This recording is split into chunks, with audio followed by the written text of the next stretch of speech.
अस्सलाम वालेकुम दोस्तों, आज है बनिगाली का मौसम। कैसा प्यारा मौसम है माशाल्लाह। बारिश होने वाला है और आप लोग हमारे साथ देख सकता है ऐसा ऐसा बारिश स्टार्ट हो गया है।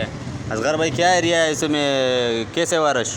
यार ठीक है बारिश होने वाला है या नहीं होने वाला? हाँ, अभी तेज आ रहा है, अभी तो थोड़ा थोड़ा शुरू है ना। कैसे बादल नज़र आ रहा है नहीं आ रहा है? हाँ, बादल ठीक है। बनिगाली का मौसम बहुत अच्छा मौसम है ना। बहुत अच्छा मौसम है, बहुत आज हम जाएंगे इंशाल्लाह ताला पहाड़ों की तरफ। उधर तो बहुत सर्दी होगा ना। हाँ, मरी की तरफ जाएगा। मरी में कैसे है, सर्दी होता है नहीं होता है वहाँ पे? मरी में बहुत सर्दी, उधर टॉप गर्मी में इतना सर्दी है उधर।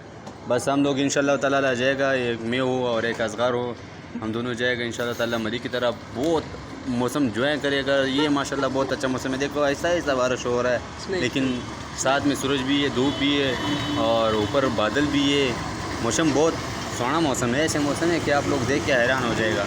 और ये हम लोग हैं इंशाल्लाह ताला, थोड़ी देर बाद हम लोग आपको मरी की सफ़र दिखाएंगे इंशाल्लाह ताला। वसलाम।